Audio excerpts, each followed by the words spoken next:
David Arquette, what's going on, man? Good to see you. How are you? How are you? How's it going? Good, buddy. How you doing? Good, How are good. you? I'm wonderful. Thank you. David Arquette. Welcome to the show, man. Want some muffin? Thanks a lot. No, all right. What has your schedule been like today? Not too bad. This is my first stop. Isn't it nice when the first stop is after 10 a.m.? Yes. There's nothing worse than, I mean, I got to do it on the road too. Morning press, and you're like, you see that your publicist sends you the first one, 6:45. You're like, oh fuck, it's the worst. How do you get a publicist? What's that? Just you pay him. Money, yeah. So, did your publicist do a lot for you, or are there times where you don't have one? I put my publicist on and off depending on when I need. If you one. got to promote something. Yeah.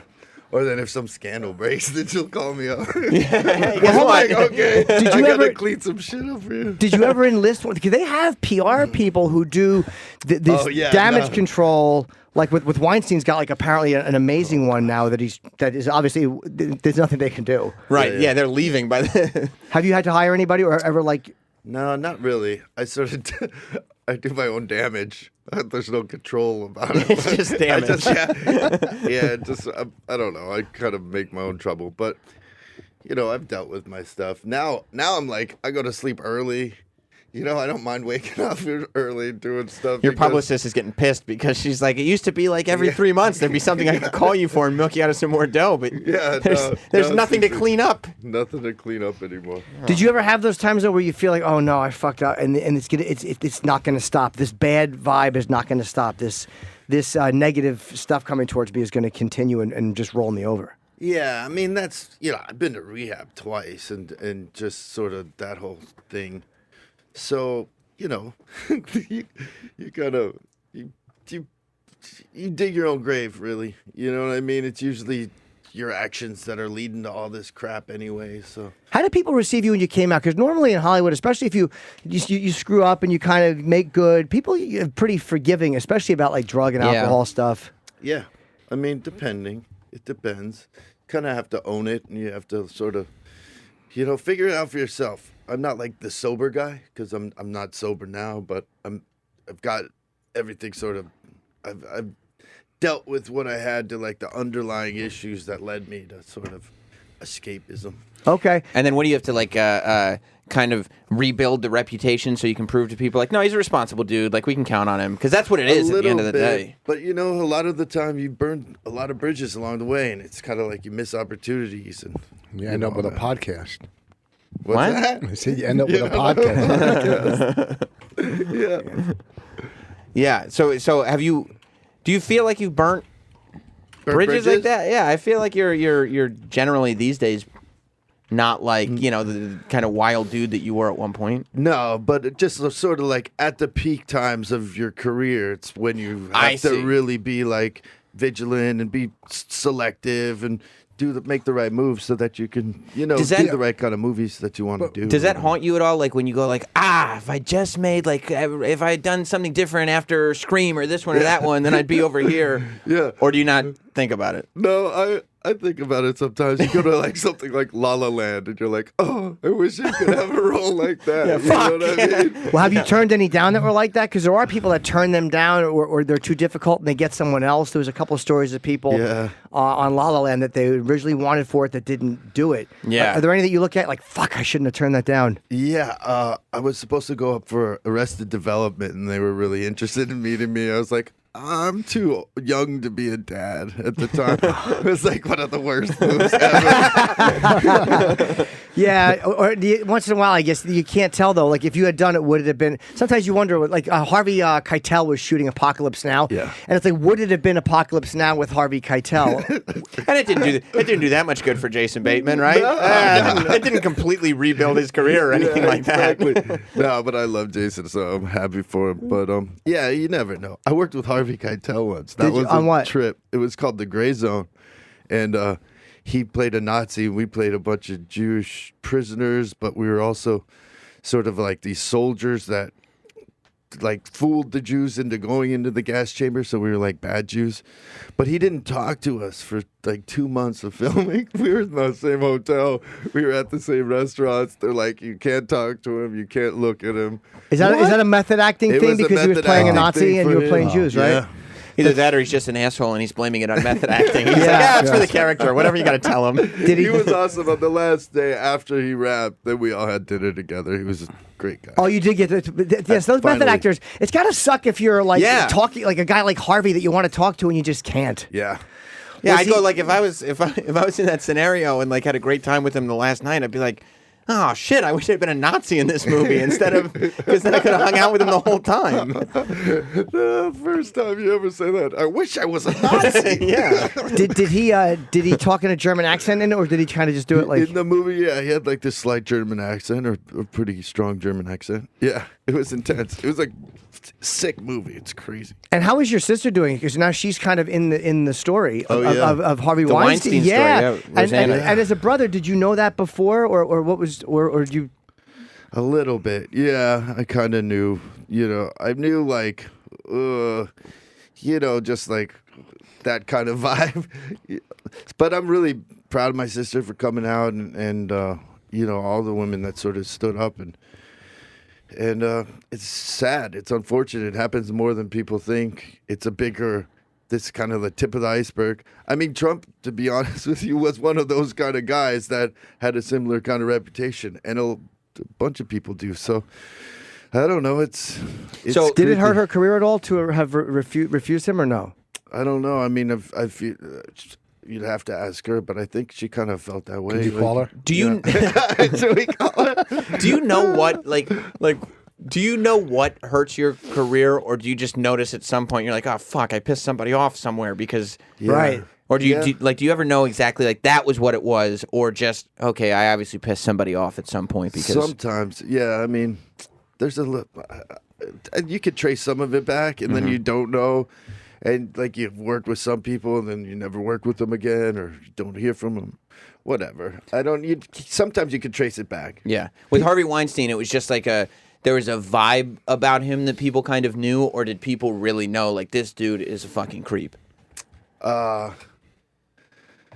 don't know. Like all this stuff, you kind of hear stuff throughout the little stories. So I don't know. Everyone's got their issues. I'm glad he's getting help, and I don't want to sort of pile on the. Well, how do things? Because people always go, "Hey, how come no one speaks up?" But isn't it like that? Nobody gets into a room and no one has like a real discussion in front of 50 people. It's just like little things that you hear here and there. Yeah. And then you forget about it, and then someone else says it. You're like, yeah, whatever. Yeah, but if wild nights and who knows, like what the hell's going on? There's a lot of crazy shit that happens in Hollywood in general. Are you afraid of him though? Like, could he hurt you? Are you afraid that he could still hurt you? No, I'm not afraid of him. I once got in a fight with him. You got in a fight with Harvey Weinstein? I once almost did. Yeah. Why? Why? Because I'd seen him. I had this club at the time called Beecher's Madhouse. They were doing the premiere of Black Swan there, and I just ran into him. I was fucking wasted at the time. I was like one of my bad moments in life. So he was acting like he didn't know me, and I was like, I did Scream for Dimension, which made them a ton of fucking money. I was like. So I was like, hey, Harvey, it's David Arquette.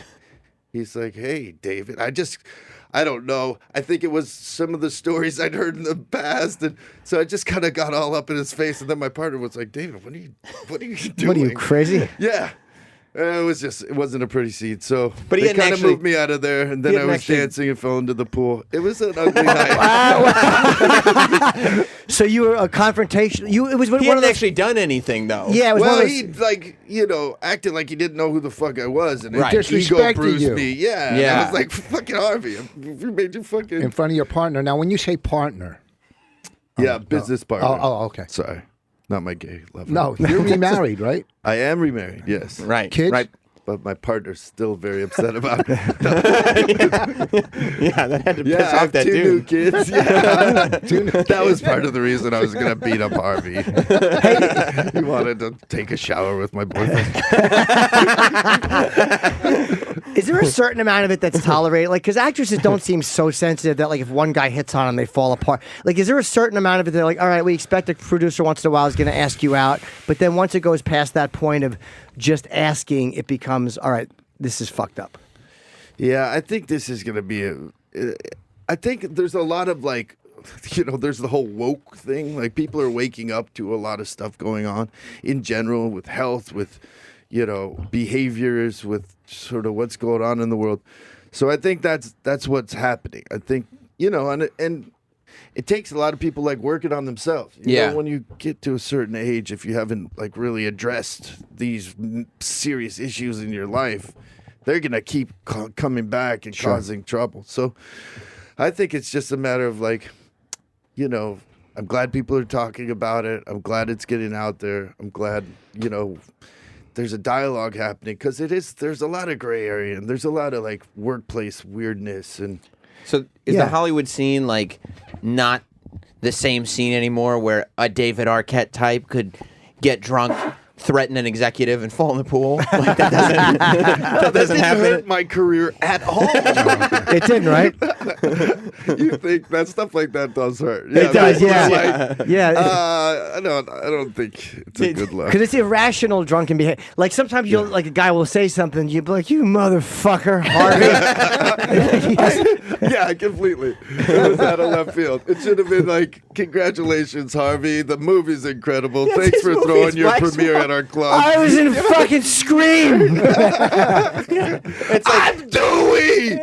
You mother. I'm Dewey. It's his night. It's his movie. Yeah. It's your club. Like there's supposed to be some kind of professional like I completely something. blew it. Yeah, that's What did you do with Beecher's Madhouse? That was a comedy thing with Jeff Beecher, and I performed there. Oh, that was the original. Yeah, I bombed. I mean, in Vegas. I bombed. So me and Bobby Kelly did it. I fucking ate my dick at that Beecher's Madhouse so bad. Oh, but it's probably a tough room. Like it's not set up for comedy. No, there's a sword swallower, and then me, ironically, and then fucking, and then Bob, and then Ice-T was in the front, and I remember I was just fucking. He started in New tanking. York with that thing, and then he moved it to Vegas. Was that New York that started? Yeah, he started in New York. It was I don't know, but that thing in Vegas, it's like remember we used to do the boxcar. Yeah, it's like that. He would promote the shit out of that though, and always get he's a good people for promoter. it. So you were with him before or after that? Yeah, before, and then I moved on and started a different club called Bootsy Bellows in Los Angeles. What was Bootsy Bellows? Bootsy Bellows is a nightclub again, but we have puppets there. It's pretty crazy. We have big rap acts a lot of the time and stuff like that. Oh, you guys are still open? Yeah. Oh, we're so- about to open in Dallas. We have one in Aspen. Oh, Who are awesome. some of the bigger acts that you've had in? Just sort of all the top rappers. You know what I mean? Drake's been there and all that. So when That's you awesome. open a club, like all of a sudden it changes. Like, okay, you're an actor. Now all of a sudden you're a club owner with a liquor license. Like, is this whole bunch of like insurances and pressures? Like, how do you focus on acting when you got to worry about all this other shit? Well, I have great partners with the H-Wood group. These guys, Brian and John, and they handle a lot of that stuff. I'm more like the, help promote it. Bring The name people there, partner. have fun, So when you're getting play like with puppets. when you're in your darker periods where you're getting like fucked up, but you're owning clubs, like are your partners like, David, this isn't your playground, you got to calm down? Or is that part of the appeal? Like you could come to our club and Arquette's getting fucked up over here. And it's, It was at a little point, but then there's the tipping point, and then Yeah. it gets way too crazy, and you do something, then you end up having to call and apologize to people. Yeah, it's a hard balancing act, but if you can figure it out, if you do it right, and you're responsible about everything. It's all about balance, ultimately, anyway. For me. Do you find is it hard to keep it balanced? Like sometimes life is hard to be balanced, especially when you're known and you can kind of do whatever you want within reason and you can get away with a lot. It's hard to stay balanced. I think when you get older, I don't know. I'm feeling like getting older has been like pretty. Yeah, but Making it a lot more manageable. You know what I mean? Like, don't you feel like you've addressed a lot of your issues? And He's been laughing at my midlife crisis because I'm 49. It's the man, I've best. had several. But it's not. I don't want to go out and do crazy things because I've done a lot of them. Yeah. It's like now you just want to come. Jim's midlife crisis is like he turned 49, right? And all of a sudden, like he's looking at 50, and instead of doing like, oh, I never got that Corvette. Oh, I stopped drinking when I was 18. I got to start getting fucked up. I got to start doing coke. He's like, I really want a girlfriend. I always said I didn't want to get married, but I don't know. Kids could be kind of fun. Like it's the Wow, total that's It's opposite. completely the opposite. It's By like the way, it's amazing life. Well, but wait, when you Kids like totally my second round of kids. I have a 13-year-old daughter, and now I have 2 young ones, boys, and it's the best thing. But once you go into rehab, obviously you cross that fine line from social use to addiction. Yeah. How do you come back and be a social drinker or party? Because both of us are in recovery. Right. is it hard to answer Yeah, this question from a man wearing that hat? You By the wear way, a Black Lives Matter shirt. By the way, Jim, you missed a moment ago. No. Voss just fell out of I his got a chair. cramp in my leg. While David was talking, I got Voss a slid out of his chair. I got a cramp. He went like this. But you know, because Yeah. I always hear you listen Sure. from all the years sober I have, Yeah. and then you always hear people that go back out or start drinking again or get Right. high Yeah. again. That everyone says I can't do it successfully. Do you know what I'm saying? Yeah, yeah. No, I mean it's hard, and you know I've had a few nights where I drank too much. You know, you don't do anything else. You try to limit it to 2 drinks. You know, 3, and once you get past 3, it's just not pretty. Yeah. Once you see a mogul and you want to strangle him, you're like, all right, I gotta quit. That was really bad. Although The best thing was like, then I was all full of myself, and I'm dancing with these girls and jumping on like some pool thing, and then I've like slipped, and I just like hear this boom, boom, boom, boom, and like I'm underwater. I'm like, oh shit, I just fell underwater. Are you embarrassed the next day? So embarrassed. Yeah. You were like, oh, what did I There's a say to few of those Harvey? things. Yeah, I've had my moments where then my partners are like, bro, you can't, you know, but you know what? kick some up and huge musical act in the nuts. Did you just kick a can't do musical that. act in the nuts? Yeah, that's a whole other Which story. musical No, act? I can't. Well, Wait, I hold on. I'm I in so think- much trouble for But it. which musical Yeah, act but was you it? apologized, right? I did Yeah, you apologize, apologized. and it was totally my fault. Sure, sure. What Who'd kind of you, music was it? who'd you apologize Wait, when you to? kick someone in the nuts, it's your I of did, course. it was a love tap. It was like Oh. You were playing around. You weren't being. You were just No. fucking around. Right. well, yeah. Were they But it- rock or rap? No, it's still good. It's all right. What instrument I'm did the person sweating. play that you kicked? Was he cut or They're uncut? singers. Singer. They're singers. Okay. Okay, so how many years ago, roughly? 10 years? Like 5 years ago. 5 Okay, years so ago. they're singers. Yeah. Oh, and it wasn't. Okay, who's the super group? It was the fucking. Who were those really good looking super group? The one that was that. Yeah, I kicked all of NSYNC in the mall. All the Backstreet Boys. Chris Kirkpatrick went down. Who'd you kick in the balls? Yeah, Oh, it's, Justin. man. It's sort of out there, but yeah. Oh, really? Yeah. Troy, already out could you Google it was it? my fault. It was totally my fault. Right, you're not- you're taking ownership. Also, like, why did I bring it up? This is the kind of stuff Right. Yeah. that I don't understand why my mind does it. Like, Right. You know what I mean? Why would I bring that up? But who else? Who else? Who did you kick in the ball? We don't want to look for it. If it's out there, if it's out there, we'll find it. But Wait. Justin Bieber. You kicked Justin Bieber. I didn't kick him in the butt. I just tapped his nuts with my. Why'd He you- was standing in front of me. I was behind him. Why'd you do that? Why did I do that? Is the question. Just Why because would there's- I do why that- something like that? I'm There's so Justin dumb. Bieber, He like- flicked me in the head with a thing, a bottle cap, okay. and I thought, we're joking around. So he's like chased him. I'm gonna flick you It in the was nuts with funny. my Yeah, shoe. and then he walked out, and then I flicked him in the nuts with my shoe. Did he? Oh yeah. Did his Oh, people? Justin Bieber asked David Arquette to leave his 21st really? birthday party. Oh, He that's has- a bummer. Justin Bieber was like, "You got to get out of here, man." I got bounced. Yeah, that's another moment of he has his 21st birthday party at a club we're representing, and I'm the asshole at the end of the You night. kicked him in the balls. That was shortly before my second Yeah. return. That's a great rehab story. What did you do? Oh, I didn't show up for work. I kicked Justin Bieber in the dick. Let's hear from this guy. That's whose story I wanted. This was at your club, or one of your We're clubs. part of a club, Omnia in Las Vegas, and the Heart at Omnia, the VIP room there. So you're like, we got Justin Bieber. Yeah, Let's not it's fuck just this so up, and dumb. then.